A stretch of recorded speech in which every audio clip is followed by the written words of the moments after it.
To our first keynote. We're going to have people coming in. There's still people coming in through the door. This is Women in the Industry, and for me, it is one of the most exciting panels that we have, not only because of the subject matter that it deals with, but because of the women that I have here today. A lot of you know that my background is women's studies. I got into makeup because I was writing my thesis on women of color and the white beauty myth. And I think that understanding where women are in the industry, where they're going, what they've had to go through to get where they are in the industry is really important. And in a city like Los Angeles, that is still dealing in a lot of ways with the glass ceiling that keeps women from getting to certain levels, with looking at the way that women are judged, understanding why there's not always equal pay for equal work, and understanding all of the concepts and the special needs that might come with being a working mom, having a family, and being a makeup artist, and being able to have it all. And I have invited to be with us here today 4 of my favorite people. Eve Pearl, owner of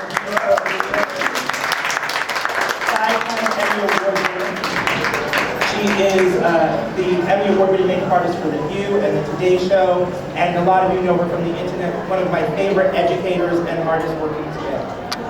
To her right, Crystal Wright. Crystal is one of those entrepreneurs and business owners and people who have influenced our industry so much that she understands the business and the branding aspects better than any woman or any man working today. And she has broken down barriers and opened doors for so many artists. I had to ask her to be a part of this panel. Danessa Myricks of I May Be Beautiful, she has a new book that's just come out, and Danessa, for me, is one of those women that has not let anything stand in her way. She is an educator. She is the hardest working woman in makeup. She is the James Brown of the makeup industry. There is not a show that happens anywhere in the United States that Danessa is not there teaching the children how to apply eyelashes. She is one of my favorite people to work with. She presents with us a lot for the makeup show, and I've asked her to be here today. And to her right, one of the loveliest artists that we know, Joanna Smith.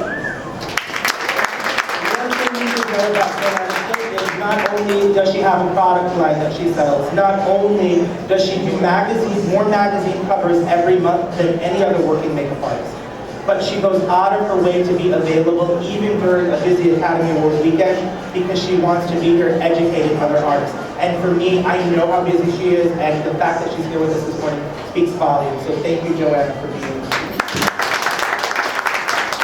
And what I'd like to do is just kind of open this up as a panel discussion to have each of the women kind of give us a quick bio, let us know maybe what you're doing in the industry, how you got started, and then we'll open up the floor to questions, because I know a lot of you have been emailing us at the makeup show saying, I can't wait to hear what these women have to say, and I've got a lot of questions myself.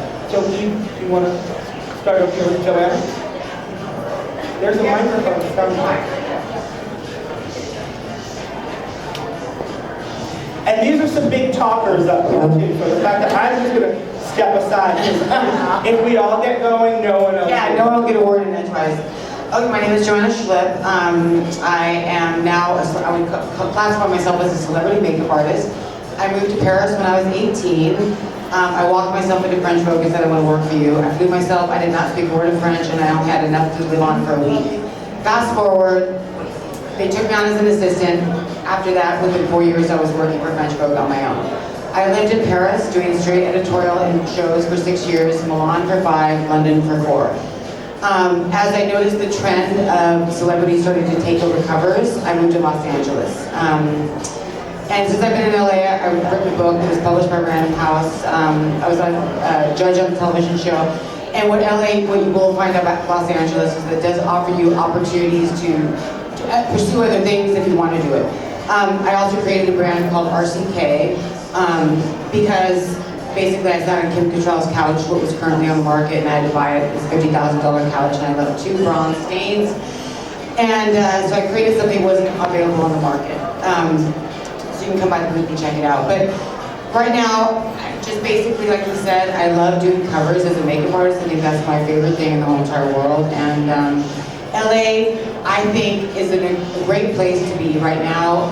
It's kind of one of those emerging markets, and everybody will say, I remember when I used to live in Europe, and they'd fly me in from Paris to do a cover here, and they would say, yeah, but LA makeup artists, they're not. It isn't that way anymore. LA makeup artists are pretty cutting edge. You've got some of the best makeup artists in the industry who are located here, and some of the best photographers in the world who are located here. I mean, Myzel's got a place here, Project Marchier's got a place, you can go on and on and on. So slowly but surely it's growing and growing and growing, but you still find to this day, you will have photographers or magazines fly out people from New York, and that pretty much is going to stop sooner or later. But right now, Los Angeles is a great place to be because right now you're kind of on that edge where you can still catch the flow. And then, sooner or later, hopefully the New York market will, pretty much shut down this side of the Mississippi, and then we'll take over all the editorial that's shot here. But, so that's pretty much my background, and so if you have any questions directed in that area, then shoot for it. So clearly I don't want to talk now after all of that. Hi, my name is Danessa Myricks. I'm a mom.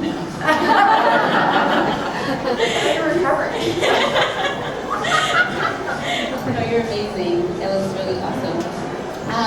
I am a single mom with 2 kids. I have a 17-year-old and I have a 10-year-old. And it is quite challenging. I started doing makeup about 10 years ago, and I basically started makeup in a very untraditional way. I got fired from a corporate job that I worked for many, many years to climb the corporate ladder. It was a weird kind of firing because it was really like the owner was like, I'm over this, I don't want to do this anymore. I'm like, oh really? After 12 years of service, okay. But he was like, I want to do real estate, so 30 days when you're done. I was like, okay. So because it was a publishing company, and because I was a single mother with 2 kids, and because I had no money saved in the bank because I just thought the money was going to go on forever and ever, I'm that corporate person who has money that's never ending.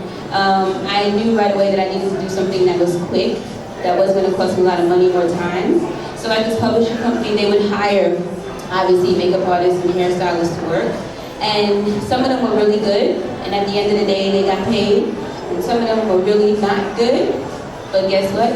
At the end of the day, they got paid. So I was like, you know what? I'm a makeup artist. And that's really just how it was. I was like, I don't need a license and I don't have to be good. Let's do it.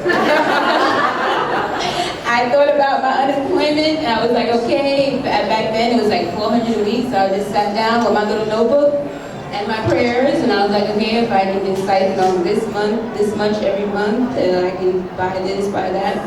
Nobody wanted to practice with me because literally there was nothing glamorous about me. I was like corporate, like nerd. Everything in my closet, beige, gray, black. Like I was very much like short heels, like very, very corporate, nerdy. My most extravagant makeup application was blue eyeliner. That's when I was like, all right, I'm going for it today, guys. I got on blue. So when I said I was a makeup artist, people were like, there was intervention in my home. They literally sent people to my home to sit me down, talk to me. It's okay. You don't, it's okay. You can get another job, whatever. But because I was a nerd for so long, I was like, well, maybe this is my chance to be something else. It's my moment, my little Sasha Fierce moment. So let me do me. So really, my whole career started with a wedding, and I didn't do makeup prior to that day because A, I had none, and B, no one would let me practice. But my unemployment check came on a Thursday, the wedding was on Saturday. I took half of my check, I went to Walgreens, and I bought, shut up, Miss Paris. I went to Walgreens, and I bought some Black Opal foundations. And I still love Black Opal. Don't talk bad about Black Opal. Okay. I bought some Black Opal foundations and some powders. I said I need at least 2 pencils, and I bought a mascara, just random things that I thought that I needed. And then I went home and I collected, back then, when you don't wear makeup, you buy makeup and you don't use it, right? So I looked at all the stuff that I bought and never used and put it all together, went to the wedding that day, and it was all she wrote from then. Long story short, after my first year doing makeup, at the end of that first year, I was able to do my first really big job. I did like a perm box, and from that point on, I was really committed to education because I found that in my process of trying to learn, there weren't a lot of people who wanted to share things with you. Like, I'd be like, oh, what kind of makeup should I buy? You know, this is my unemployment money, I don't want to waste it. Can you help me out? And they were like, you're gonna have to do that on your own. You know, this is my business, I can't share with you what I use. So like, that was really baffling to me. So when I got to the point where I felt like I was having a little bit of success, it was really just all about me being committed to educating other people. So my goal was, whatever little bit of information that I had, I wanted to share it. And that's when I started teaching, and that's when I started doing the DVDs, and that's really where my passion is. So I spent a lot of time teaching, obviously, and I spent a lot of time working in non-traditional ways, because as James has mentioned, and a lot of you have had concerns about getting celebrity work or doing this type of work. You know, every barrier you could possibly think of, I have. I'm a mother, right? I was not slim. I'm living on a diet. I'm constantly dieting. I was very full-figured. I'm not what people would think of as being traditionally beautiful. Like, everything you can think about, broke. I mean, the list goes on and on and on. So I had every roadblock in front of me. So my whole goal was, you know what? I'm going to use my corporate background, and I'm just going to use just my straight passion and try and develop my own way on how I'm going to approach the makeup industry. And that's what I did. So I make products for myself, and also I make products for other companies. And those companies happen to be products that I found in beauty supply stores, since that's where I got my start, in the beauty supply store. So I do a lot of product development, a lot of education. I work every day of the week, and I find ways to incorporate my children into what I do. So everything is possible in this business. And so if you have anything that has to do with being short, dark skin with natural hair, having 2 kids, being broke, being on unemployment, or any of the things we talked about, I'm the one you can direct those questions to. Hello, my name is Crystal Wright, and let's see how I got into this business. I was actually schlepping copiers in Long Beach, California. I was an account exec for Xerox. I don't know anything about makeup. I don't know anything about hair, and I don't know nothing about clothes. So since I didn't know anything about those things, I went to a party, met a photographer, quit my job to become his agent. Somebody asked me the other day, well, how long did it take? I met him on a Sunday afternoon at a party. I went to his studio on Thursday, and I quit my job at Xerox on Monday. I took my Xerox memory writer typewriter, moved into his studio, and started being his agent. I figured, how hard could it be? I've been shoving $100,000 copiers down people's throats. Surely I could sell a little photography. So I'm repping Bobby. I got to go to Chicago. I got to go to New York. I'd never really been anywhere other than Tacoma, Washington, where I grew up, and Los Angeles, where I had moved to. And like 6 months later, he fired me. And I went home and got in my bed in Inglewood and started crying, trying to figure out what I was going to do. Because like Danessa, I came from corporate America. You know, I had in my closet blue suits, white shirts, Red Cross pumps, and Hanes pantyhose. That is what I wore every single day. And I remember I met this woman, Milka, who was a rep at that time, a photo rep, and she said, you have got to get rid of those clothes. Because I would like be taking the books once I started, you know, repping. I would take the books and go into an advertising agency, and I have on my suit, and the art director would be sitting there in a pair of jeans and a t-shirt looking at me like some kind of alien. So I repped Bobby. Bobby fired me, and Bobby's makeup artist, her name was Tara Posey, came to me and asked me to be her agent. I said I would not do it. She took her portfolio, she threw it in my living room floor. When I turned around to go get it, she ran out of my house. And I said, see, this is what I mean. You all are crazy. Just don't have it all together.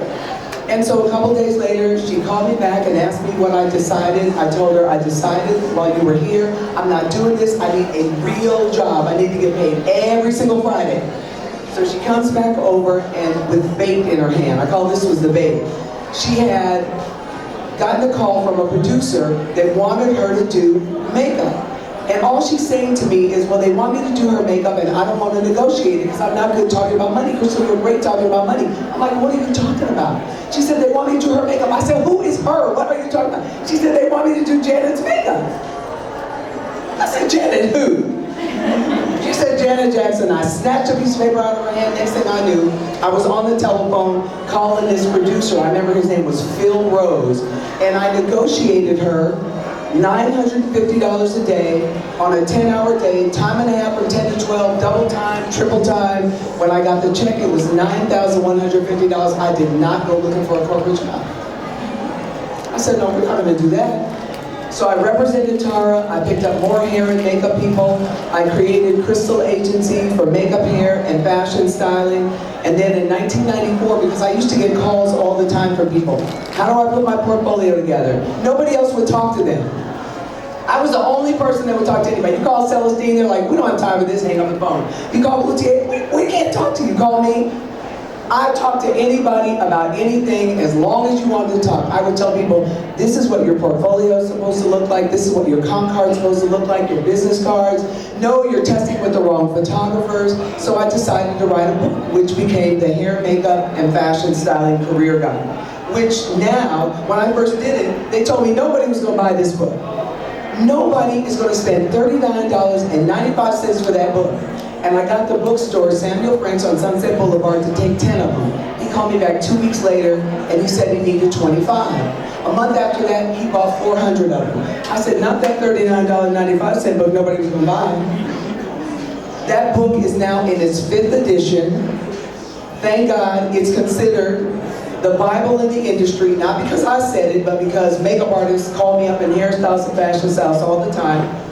And that book is now used at FIT in New York for the fashion styling program, George Brown College in Toronto, the Art Institutes, makeup schools. Everybody buys it, sells it, they have it at Navy's Friends, and we have them here.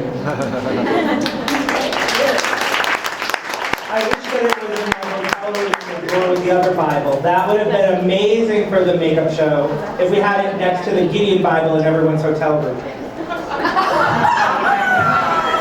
You really do like me. I love you.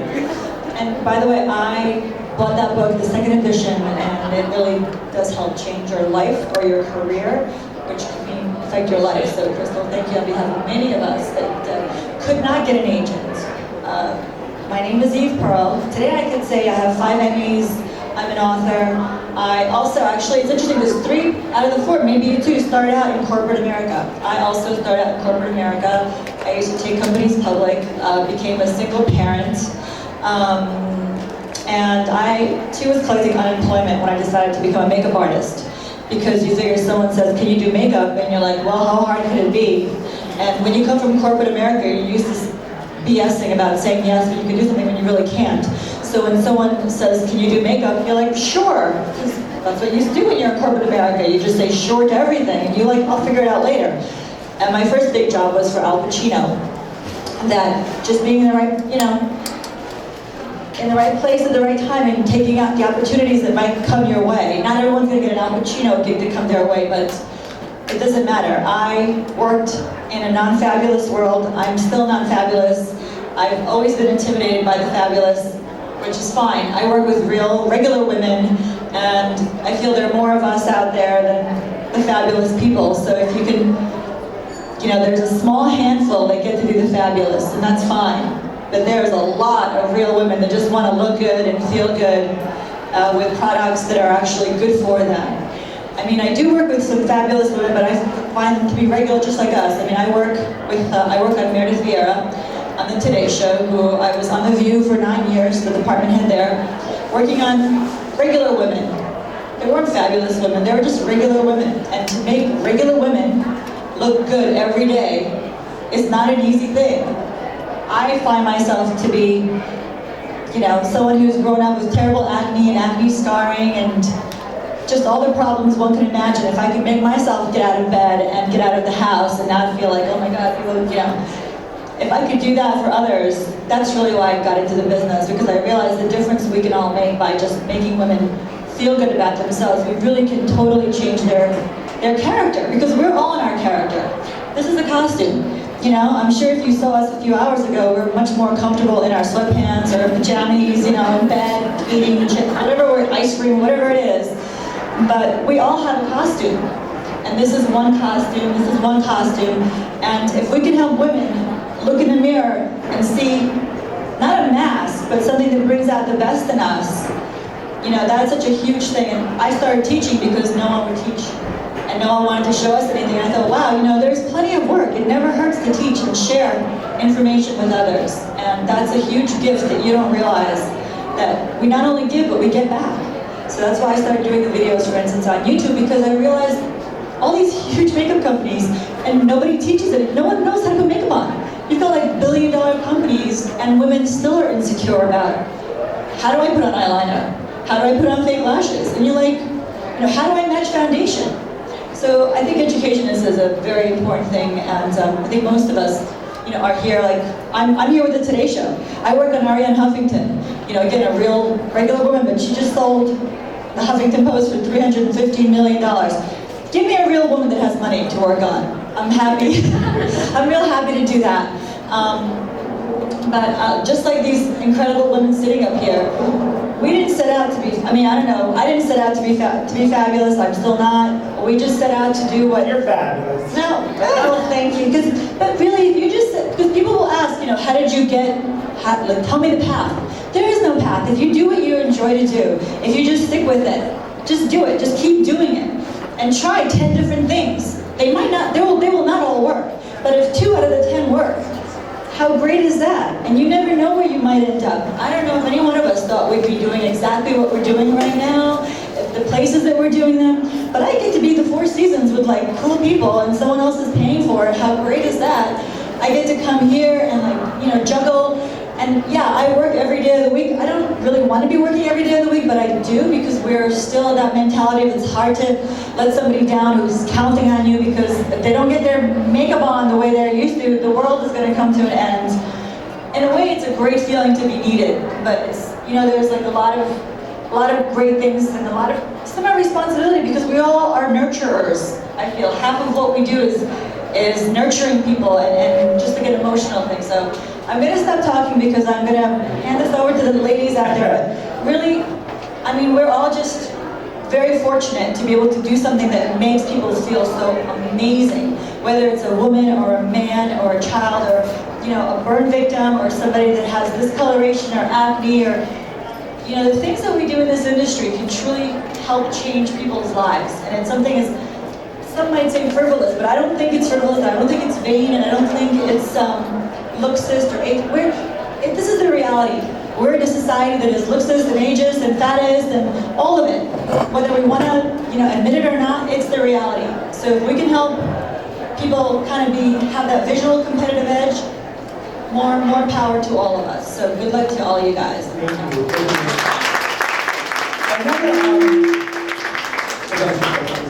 I want to open up the floor to questions, but I want to just recognize something that we speak about a lot in our seminars and workshops we do with the Powder Group. This is a business. You know, we're all makeup artists. We all have different backgrounds. Some of us come from artistry. But I think it's very interesting that 3 of the 4 on the panel all come from a business and corporate background. You know, I think one of the things that makeup artists need to work on, and one of the things that's so important to me that I develop at the Makeup Show, is that we understand branding yourself and developing your business and understanding the ability to add that to your resume. Because if you only want to get up and be the artist and paint, you can't make a living at it. Do you find that your corporate background helps you in your makeup work, or Crystal, in your case, your corporate background helps you in dealing with the artist community?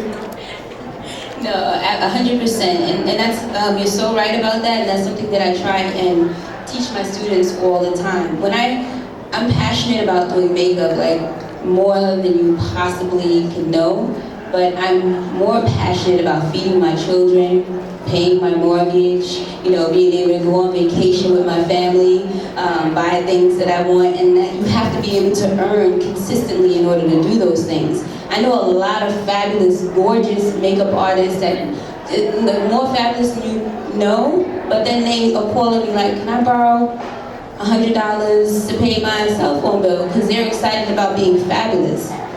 We need to be excited about earning money.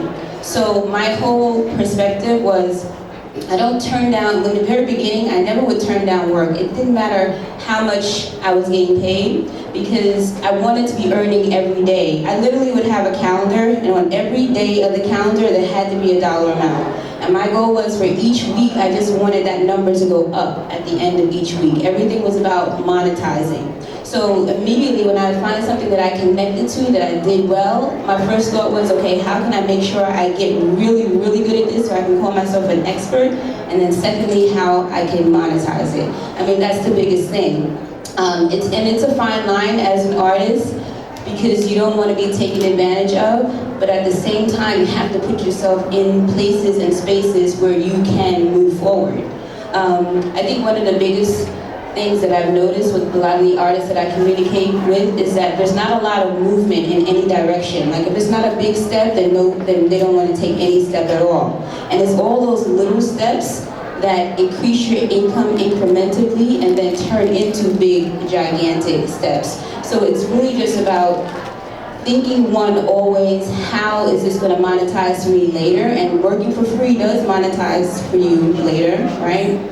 And then also, it's making every step that you take count. Taking the steps and then making every step that you take count.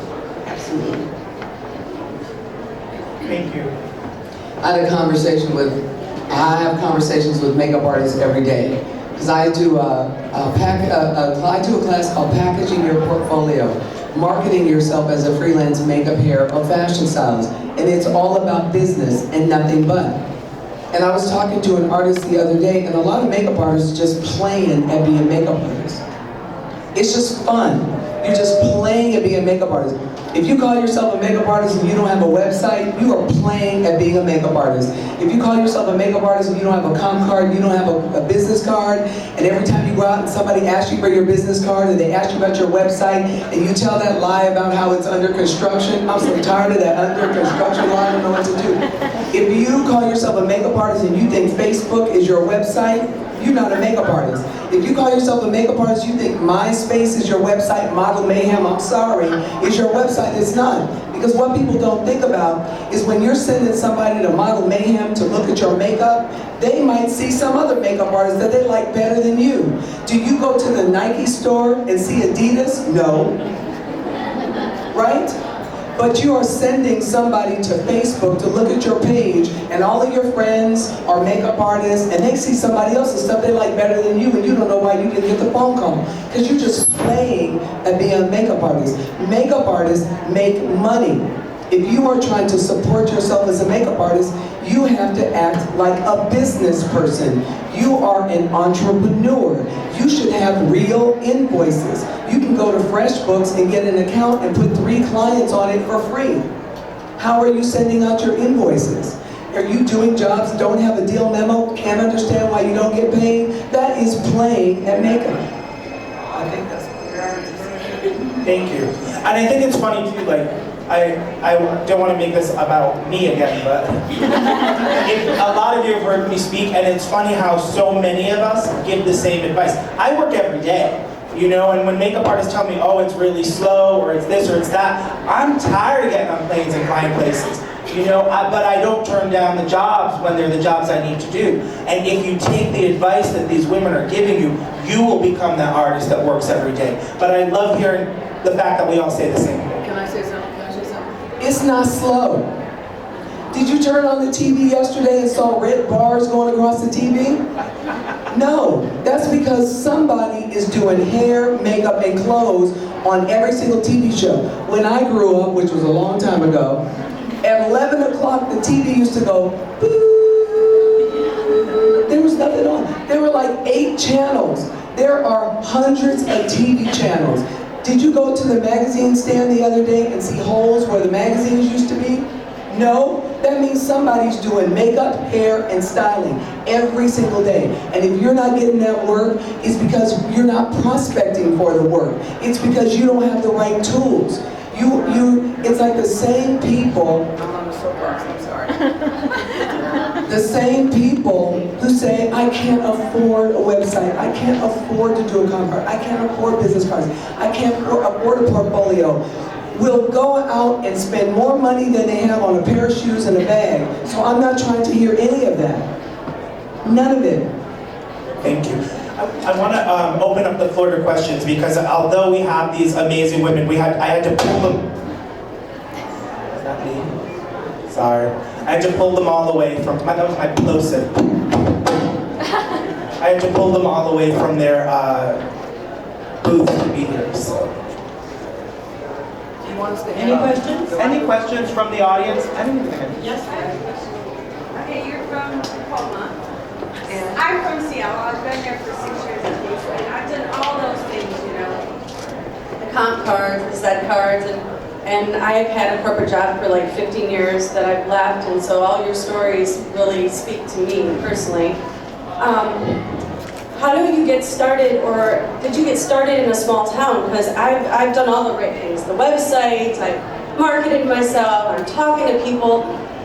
I've only been doing this the last 3 months, so I mean, I'm sure I'm very like ambitious, and I'm very tired of corporate. I hate being unemployed.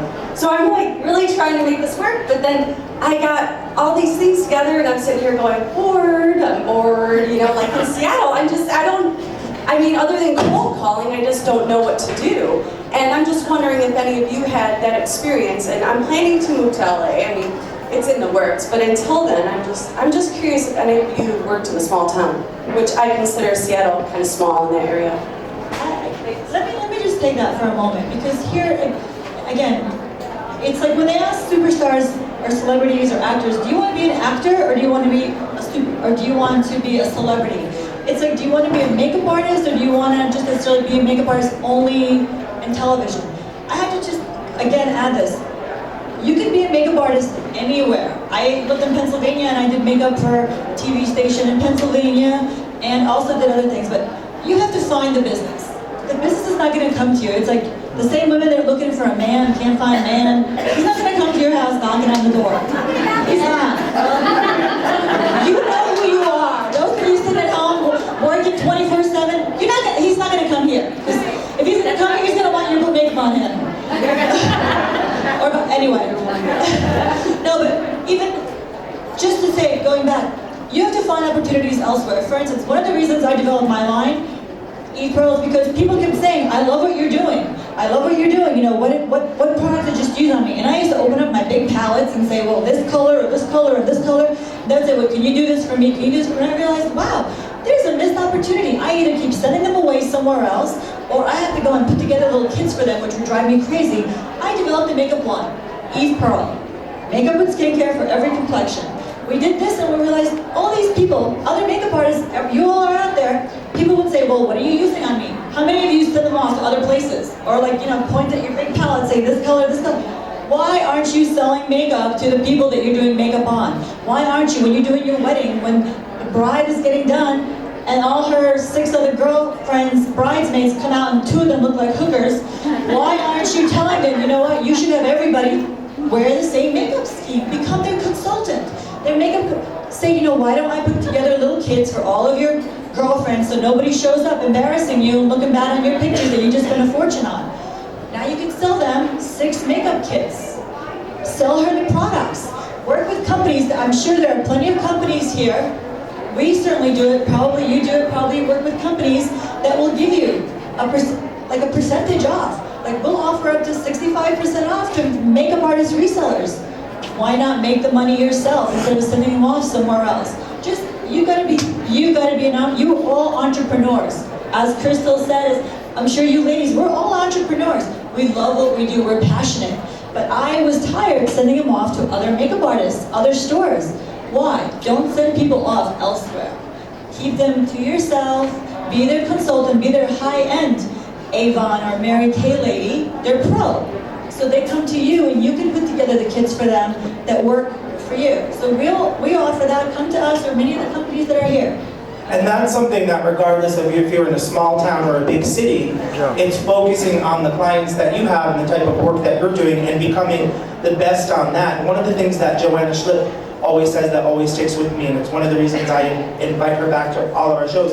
She says, stop comparing yourself to other makeup artists and just be the best at what you want to do. Don't judge yourself by what other makeup artists are doing or be jealous of what other makeup artists are doing. I love that I'm speaking for Joanna when she's right in front of me. But I find it very inspiring. And you know, if you're in a small town, be the best makeup artist in that small town.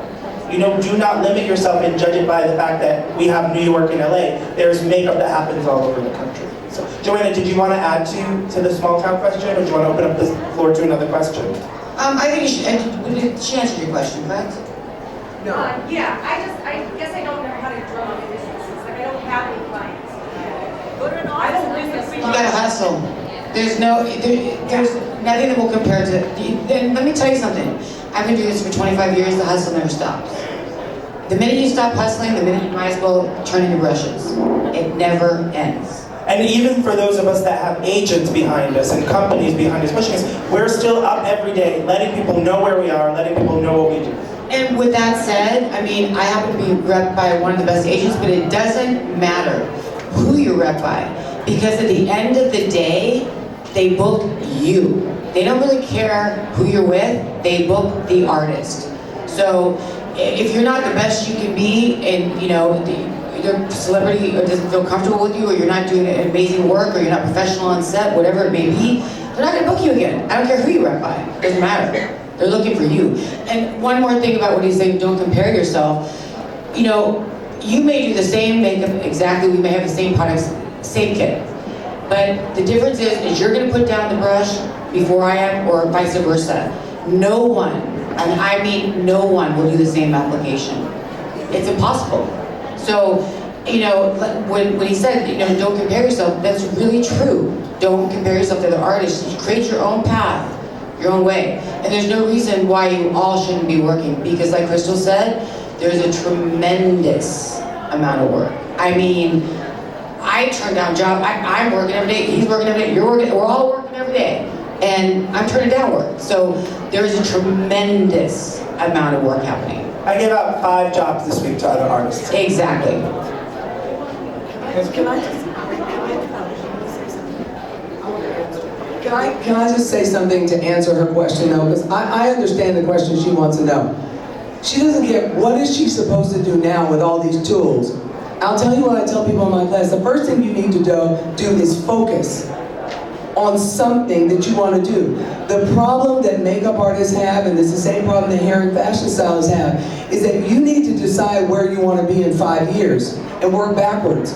Because if you figure out that 5 years from today, my perfect job is X, whether it's doing what Joanna Smith does, which is working on covers with celebrities or models, it's working on covers, if it's doing editorial, if it's doing music videos, if it's doing commercials, once you make the decision that my perfect job is working on a commercial set, doing a Coca-Cola commercial, that tells you that the next thing you need to do is start identifying every single production company in Seattle, Washington, that's working on commercials. You can do that by going online. You can go to LA 411 or New York 411 or whatever production guide there is. All the producers.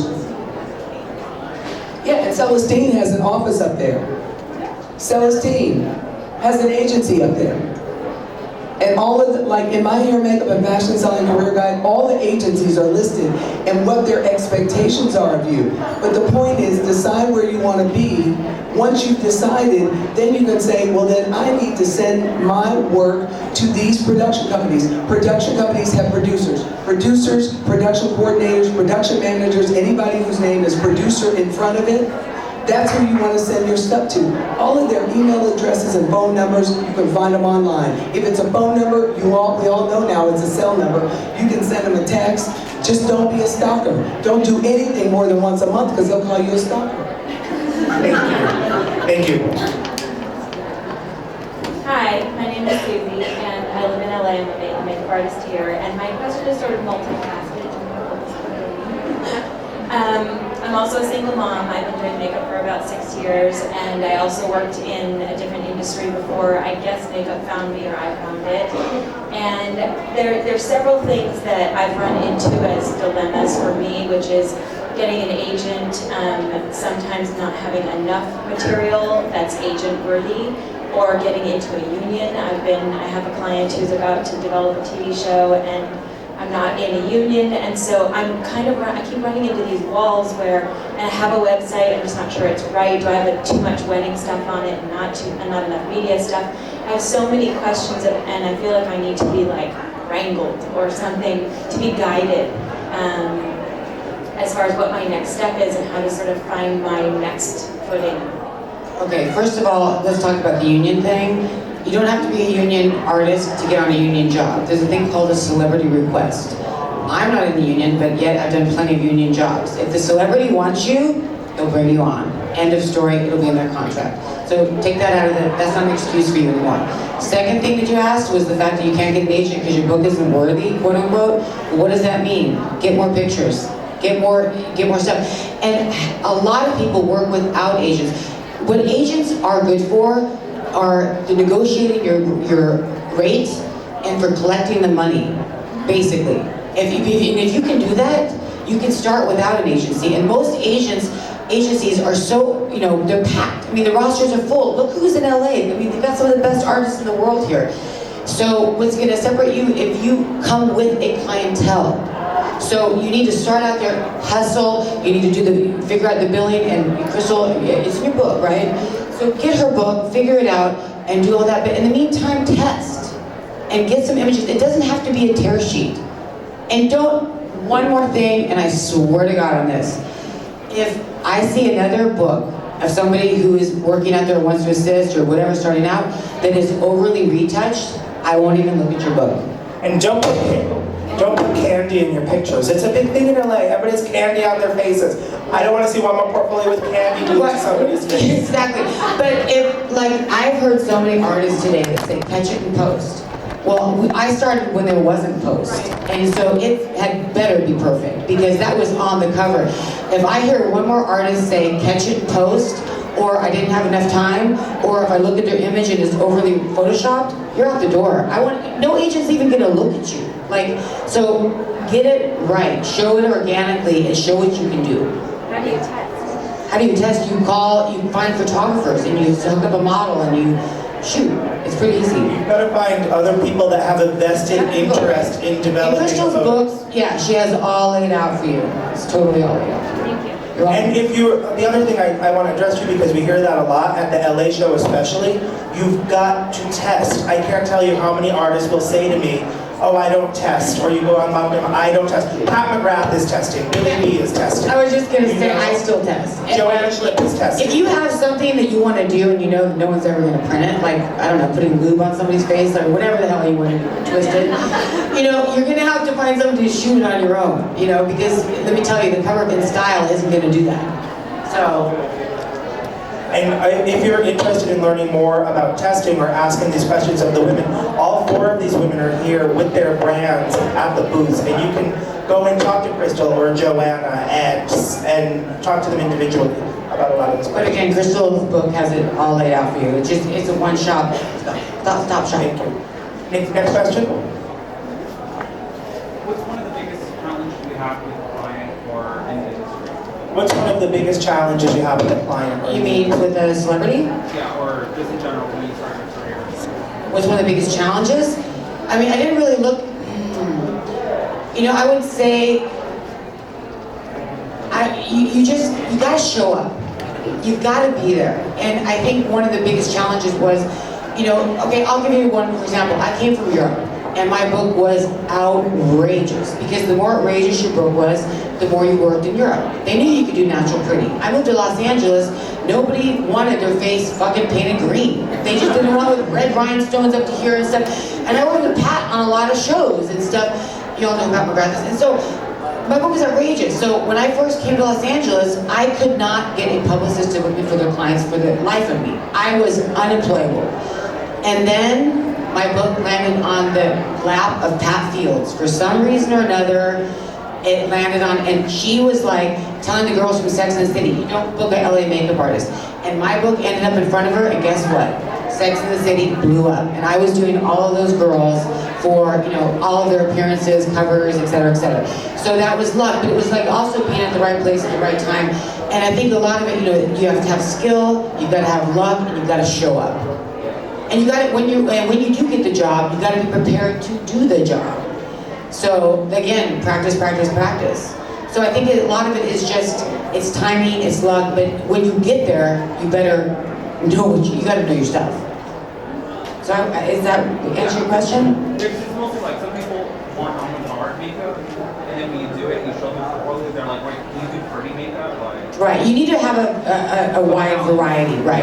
And you got to know your market. In LA, with celebrity, they want pretty. They don't want a green face with red rhinestones all over, purple lashes. They just don't want that. So if you want to do that, you have a separate portfolio for that. That's what I do, I separate it. And you've got to think about also what's going to get you work. I do Lady Gaga videos and shoot with David LaChapelle and do all of these things. But if you go to my website, it is clean, beautiful makeup. If you call my agent, she would send you pictures of my clean, pretty makeup because that is what pays my rent. That is how I live in two cities. You know, it's not the Gaga airbrush glitter body work that pays my bills. Right. You know, it's the natural stuff. And I will say that that is so true. If you master a beautiful natural face, you will never be unemployed. That is, I mean, hands down, bought my house. It really is true. And that's what I wanted to share too. Like, I'm with you. Like, I'm so my alter ego, living in fantasy land. I want to like do everything outrageous, and that's what I'm known for because that's what attracts people to me and want to buy DVDs and things. But that's not how I eat. And the reason why I teach is because I know that it's really easy to do makeup if there's certain fundamentals that you master. Like for me, my whole life changed when I mastered contouring. Like contouring is it.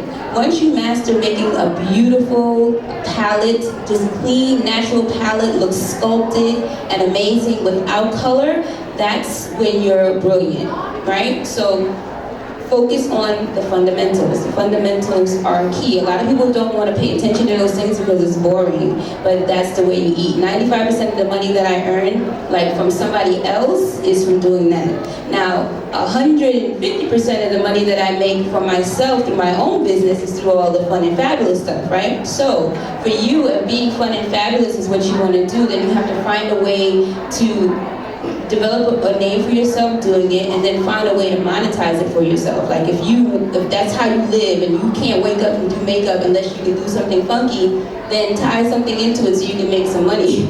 Or maybe you have a product that you may want to sell, or maybe you need to move to Vegas, or whatever, or hang out with me, because I do that all day. But you have to just find a space to make it work. But being a makeup artist is really about balance. When I first started, my whole thing was eyes and color, because I didn't know how to make perfect skin, so I was just trying to deflect all the attention away from that. So it was color and beads and stones and ladders. I mean, I could take this carpet, well, this is cement. I could take the cement, I could take anything and do makeup with it and do something funky. Like, I live for that. But when my income really started to jump is when I mastered clean makeup. There are a handful of working makeup artists that do all of the over-the-top stuff. A Kabuki, a Frances Hathaway, Donald Simrock, Tom. Yeah, there are just Matthew Anderson. The rest of us make our money doing beautiful celebrity makeup, looking them look their best, and things like that. And you've got to understand the difference between makeup technique, being a makeup technician, and being a makeup artist is a huge difference. And if you want to work as a makeup artist, you've got to have the fundamentals. Any other questions over here? We've got time for 2 more questions. Anyone else? Actually, I just wanted to add one more thing. For instance, I started out in theater. I started out with the ballet and the opera. Everything that I do today to make that clean, beautiful face, as you said, is about contouring, that I learned in the theater. I learned doing crazy avant-garde, drag, prosthetic, bald paints, monsters. No one even knows that I do that. That's how I started. But it's great to have that in your repertoire. So we're not trying to deflect you from doing all that. Definitely know that, because sometimes that's what's going to get you your in. That's how I got my in, was in the theater, doing incredible makeup. But you'll never see that on my website, really, because people just want to look good. At the end of the day, if you can make people look look good. And actually for men, I'm amazed at how many makeup artists can't do makeup on men. Just make a man look good for TV without looking like he's wearing a lot of makeup. You know, I'm like, either they over powder, or they over product, or they under product. Men need makeup. Men want to look good too. Do you know how many makeup artists make a great living just being the makeup artist to a man, a personal to a man? You know how easy that is? Not to put lashes on and lipstick on, but that's not, you know, you have to still perfect it. I mean, you know, Jay Leno's got a makeup artist that just does Jay Leno. And a hairstylist that just does, you know, so if you could just perfect doing makeup, and for whatever it is, whether it's going to be the avant-garde or it's going to be the everyday, but there are much more, you're going to work more just making people look good, like themselves. Thank you. Any other questions from the audience? No? Well, all of these women are questions? I feel like Oprah. Without all of the amazing contour to make her look thinner.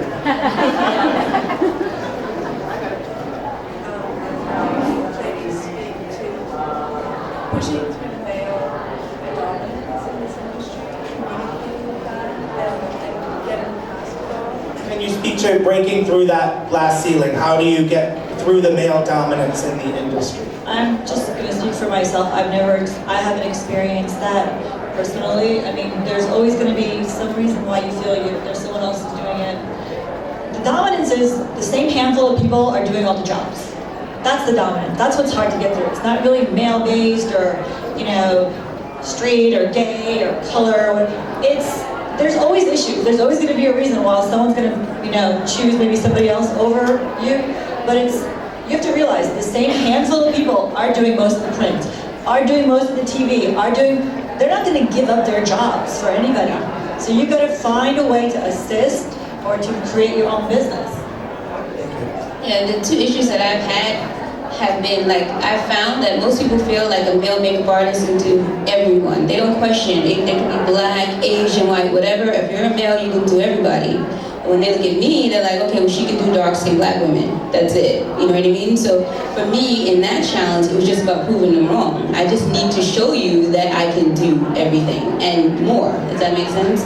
And then secondly, just from a professional's perspective, and just in terms of earning money and then wanting to pay top dollar for expertise, that's the challenge that I've had. But again, it all comes back to your knowledge base and then what you physically know how to do. You're just in a position where you have to prove people wrong, where there are other people who they just have to show up and that's it. So you just have to be ready. You have to be prepared. You know, so once I show you, now you can't say anything else to me. Now I'm going to ask you for double, because now I know you can't replace me. You know what I mean? But it's really, your skill level has to be just the top of the line. You have to you cannot lack anything, because the second that you falter, it's like, I told you so. So you have to know how to do everybody. You have to know how to do every complexion, every style of makeup. You have to have everything in your kit. Like when I go to work, the photographers hate me because I make everybody else look bad, because I'm always there half an hour earlier, if not 40 minutes. I make sure I don't do anything wrong. If it's the day in New York when there was 3 feet of snow, I still was there. Nobody showed up, because I know as soon as I slip, that's it. I knew it. You know, those single mothers, you know, it's always something. You know what I mean? So you just have to be on your A game. It's like with anything else. It's like with a husband. Not that I have one, but you know, you can do everything right. You do everything right, and they focus on that one thing, that you didn't make them those fries on Friday that he wants. You know, you're doing everything else, paying all the bills, washing all the clothes, taking it. That's just the way it is. So the only answer, the only response you have is your skill level and your expertise, and that's it. Don't let the fear of not knowing something prevent you from trying or from doing it. A lot of people sit here, the fear of not being ready. Sometimes the fear of not being ready will prevent you from doing anything. And that's the biggest challenge everybody here has to overcome. Do not let fear prevent you from trying something that you're not sure you can do. Try it. It's not brain surgery. If I was to wait to be ready for anything I've done, I wouldn't have done a thing ever. I've never been ready, ever. I've never been ready to do makeup. The first time I got my job in All My Children, it was a woman of color. Everyone else was scared, I was scared, and I just did it. And guess what? That's the reason I've gotten every one of my jobs, is because I'm perfect on doing women of color. The same way we all have to prove to our, so never wait until you're ready. Just do it. Do it. I mean, the worst it'll be is that it's not perfect. Fix it. And I think that we're also looking at a time where we're still addressing this, and this is a big concern, and it's the reason I put this together. But we're in a time right now where the top of the industry are, for the first time, probably the women. When you're thinking of film, you're thinking of B. Neal or any of these other women. When you're thinking of print, you're thinking of Joanna Smith or Linda Cantello. When it's television, you see Eve Pearl's name. When you're thinking about runway, Pat McGrath is the one that everybody's trying to be. We now have a time where the master's tools have dismantled the master's house, and women are at the head. And what we've got to do now is make sure that every artist is continuing to work and focus on yourself as an artist and not necessarily as a man or a woman. We've got time for one more question.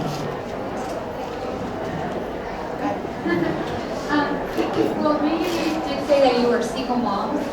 And I'm not a single mom, but my husband works 16-hour days, so I might as well be in. So how did you break that barrier of needing someone to take care of your kids and want to work? Give them Nypo.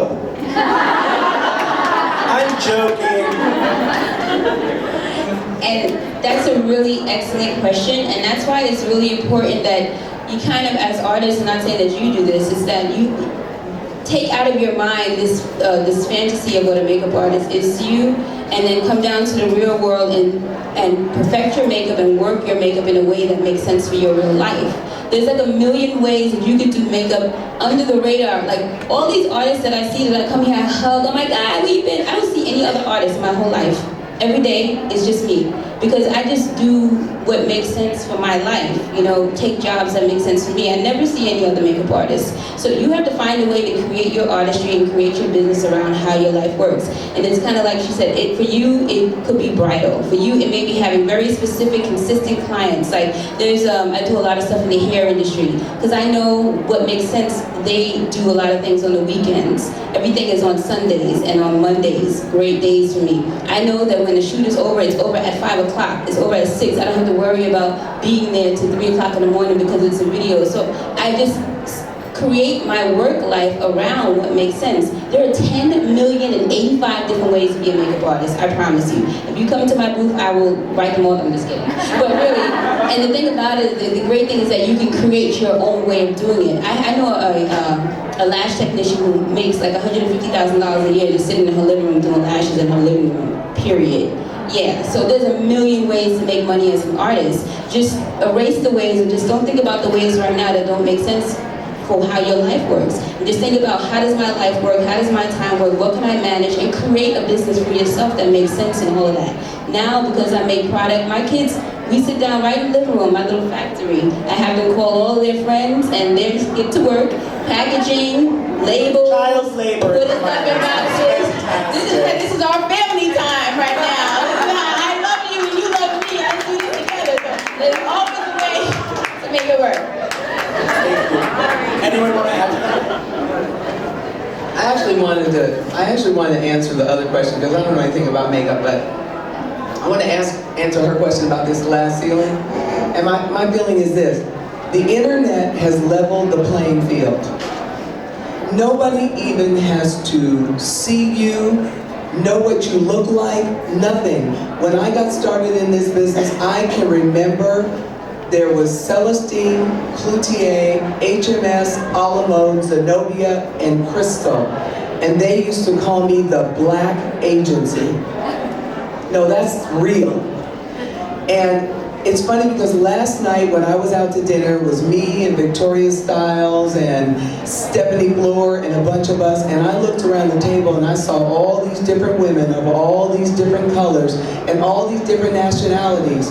And it reminded me of how far we have really come, because we live in a world where cool is more important than color. People really don't care about color anymore. They don't care whether they're black, their makeup artist is black or green or yellow, but there was a time when they did care. And that was a ceiling. And I was constantly pushing up against that ceiling. What was funny to me was that I owned my agency All the artists I represented at one point were all white. I was the only black person in the agency, but my artists would go on jobs, my blonde-haired, blue-eyed girls would go on jobs, and people would say to them, why are you at the black agency? So I'm here to tell you that there is no glass ceiling that you cannot overcome. You just have to keep pushing and pushing and pushing until the glass breaks. Thank you. Thank you so much. I want to thank our women for being here with us today. I hope that you will take the time to go to their booths and get to know them. Joanna is actually teaching a hands-on workshop for us tomorrow. If you'd like to spend some more time with her in a more intimate situation, it's limited to about 15 makeup artists. You can get feedback from Joanna. Danessa is teaching for us tomorrow. Eve will be in the back with the crown brush, doing some seminars and recording. Actually, we're doing a beautified. Today, Corin and I at 1:30 are doing a special edition of a beautified, and we're looking either for a woman or a man to get this done at 1:30. Thank you so much. And if you're checking the show guides, you can see where all of the booths are. Thank you very much. Thank you. And a big hand for James Vincent.